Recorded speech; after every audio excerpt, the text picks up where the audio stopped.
Hey, what's up, you guys? Sharmus Prime here, doing another Marvel Legends toy review for Marvel Legends Kitty Pryde. Yeah, so I'm doing this video. It's a actual review request. Any other requests you guys have, please leave them in the profile page. It's easier for me to keep track that way. Yeah, and I'm also gonna start doing a few more reviews that aren't necessarily requests, just because, yeah, due to a contest, I found some figures that I want to do reviews of. So, but yeah, just had a pretty kick-ass weekend in Reno. I think I accidentally told you guys I was heading over to Vegas, but I actually just got back from Reno.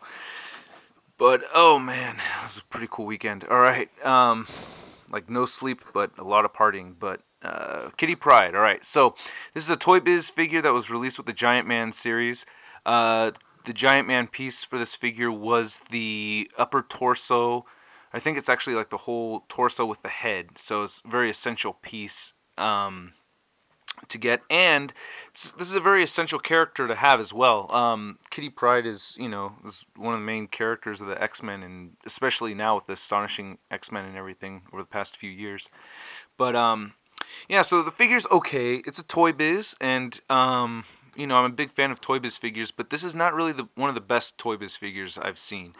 Um, First off, the face is okay. She kind of has a lame kind of look in her face, but there's not. I don't have a whole lot to ask there or have high expectations or anything like that for the character. I think they captured the likeness well. It just looks like a regular broad in a costume, which is kind of what Kitty Pryde is. So not a whole lot to ask right there. And based on what the character's powers are and everything, it's like they can't really give her like a whole lot of accessories aside from the Lockheed. So which she does come with, which I'll get to in a minute. But yeah, so this review's gonna be a little short. There's paint detailing in the hair.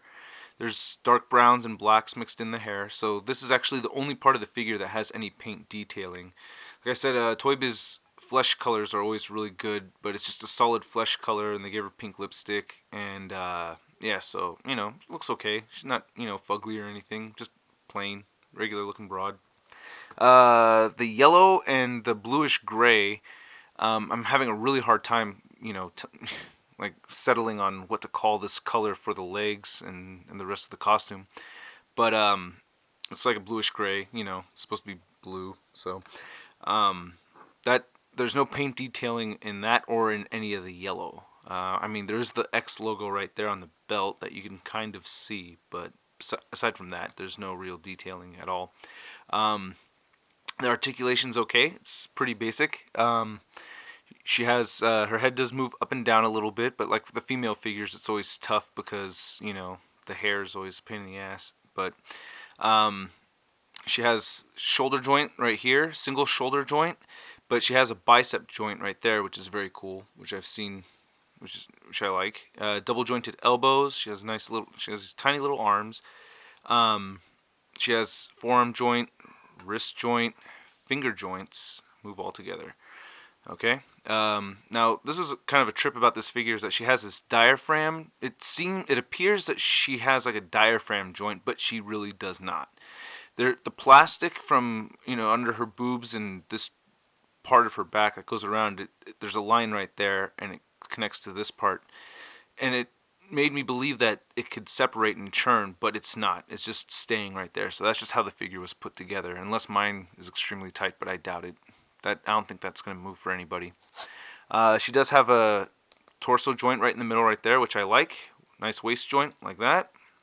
Um, her This is a little unique. I may have seen this on a couple other figures, but she has a ball joint type of thing. I could barely see I know this is fucking dirty as fuck, but it's a toy. You could see the like inside there that there's like a ball, like a white ball joint kind of thing in there, but she doesn't come well equipped with the ball joint, you know, cuts inside the plastic right here. So she can't really move side to side like this, which you don't really need her to do, but for running poses, I guess it's just a little bit more difficult, I guess. I don't know. But yeah, so it's just kind of a little awkward joint right there. But it moves like this. See? It kind of has this weird round way of moving. So she does have a thigh joint like that.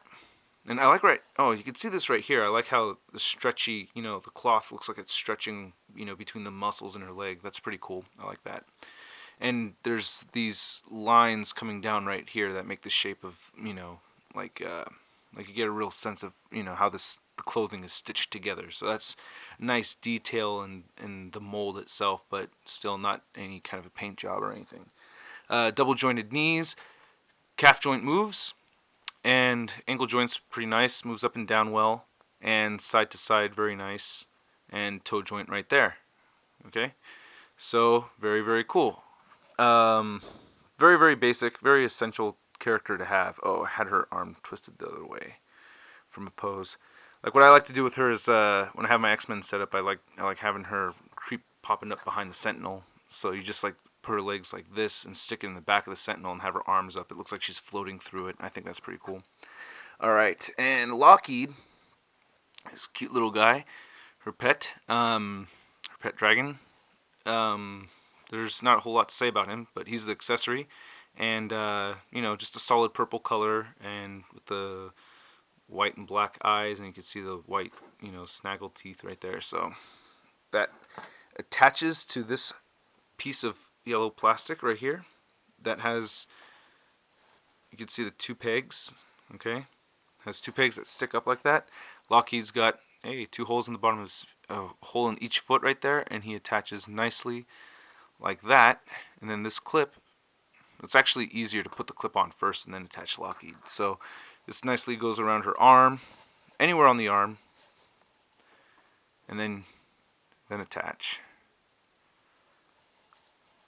And okay, just tiny little holes. Just gotta be really careful not to lose that little plastic piece. But so there she is with Lockheed. Very cool, you know. And I like what they did with her. They made her a little smaller compared to other women. Like I say, the most definitive Marvel Legend female body sculpt is Black Widow, and so having her next to Black Widow, which I would never have as a setup, but just for comparison, I think it makes her really come off as younger and stuff, which I think is really, really good. Younger and more petite. And then this Black Widow right here is really, I really see this as the essential, like the number one female sculpt. For anybody that's doing customizing and stuff, use this body right here. Plus, because she doesn't have a whole lot of junk aside from right here and right here, so she should be pretty easy to make customs with. But yeah, this video is about Kitty Pryde, and that's all I got to say about her. Alright, catch you guys later. Peace.